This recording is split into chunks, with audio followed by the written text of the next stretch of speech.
Most players think they lose 1 versus 1s because they don't have enough skills. That's not true. Most players lose 1 versus 1s because the way they train has nothing to do with how 1 versus 1s actually happen in matches. In training, everything feels easy. You have space, you have time, you know what's coming. But in matches, everything changes. The space is smaller, the defender is faster, the pressure is real. And suddenly, the same skill that worked yesterday disappears. This video is not about learning new skills. It's about fixing the way you train 1 versus 1s so they actually show up when it matters. The biggest mistake players make is trying to train everything at once. 5 skills in one session, 10 different moves in one drill. That looks productive, but it kills instinct. In a match, you don't choose from a list of skills. You react. That's why the first rule of proper 1 versus 1 training is simple. 1 skill only. Not because other skills are useless, but because instinct can only be built through repetition. Pick one movement, a body feint, a change of direction, a simple step over. It doesn't matter which one. What matters is that this movement becomes automatic. If you hesitate for even half a second, the defender has already won. The second rule is space. Most training sessions use big spaces. Cones spread far apart, plenty of room to run. That's the opposite of a real match. Real 1 versus 1s happen in tight spaces, on the wing, near the touchline, in half spaces, rarely in open fields. If you train in wide spaces, your timing becomes wrong. You attack too early, you push the ball too far. Then in matches, when space disappears, you panic. That's why proper 1 versus 1 training must use one fixed space, a small channel, a narrow zone, the same distance you actually face defenders in matches.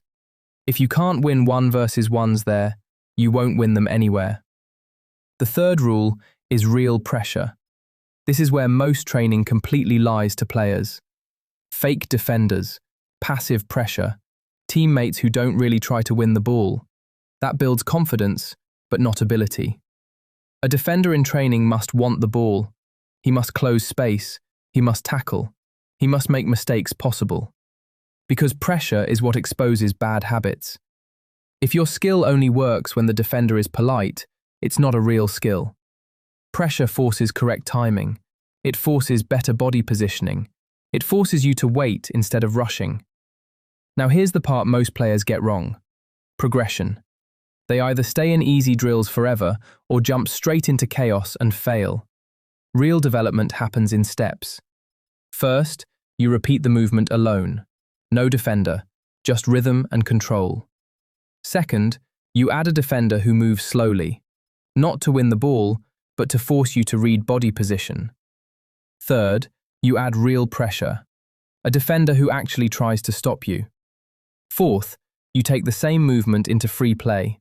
Small-sided games, 1 versus 1, 2 versus 2s. This is where the skill proves itself. If it doesn't survive this stage, it doesn't belong in your game. Another mistake players make is focusing on the move instead of the moment. In matches, winning 1 versus 1s is not about doing the move, it's about attacking at the right time. A defender is either balanced or unbalanced. If he's balanced, you wait. If he shifts his weight, you go. Training must reflect that. Don't count repetitions, count decisions. Ask yourself after every attempt, did the defender commit or did I rush? This question alone will improve your 1 versus 1s more than learning 5 new tricks. Let's talk about mindset for a moment. Players who fail in matches usually overthink. They plan the skill before the situation appears. That slows everything down. Proper training removes choice. 1 skill, 1 space, 1 decision. Over time, your body reacts without asking permission from your mind. That's when 1 versus 1s start to feel easy. Not because defenders are slow, but because your timing is right. Here's how a real 1 versus 1 session should look. You choose 1 skill. You choose 1 tight space. You start without pressure. Then you add pressure. Then you finish with free play. That's it. No cones maze, no fancy drills, just reality. If you train like this consistently, something changes. In matches, you stop rushing, you stop forcing moves, you start waiting. And when you go at the right moment. This is why some players look unstoppable in matches while others disappear. It's not talent, it's not confidence, it's training design. Train like the match, and the match will feel familiar. Train in comfort, and pressure will expose you. You don't need more skills, you need better habits. One skill, one space, real pressure, gradual progression. That's how 1 versus 1s are built. Not in highlights, not in cone drills, but in environments that force real decisions. If you fix how you train, your 1 versus 1s will stop being random. They'll become reliable. And reliable players always stand out. Rewire football. Rewire your game.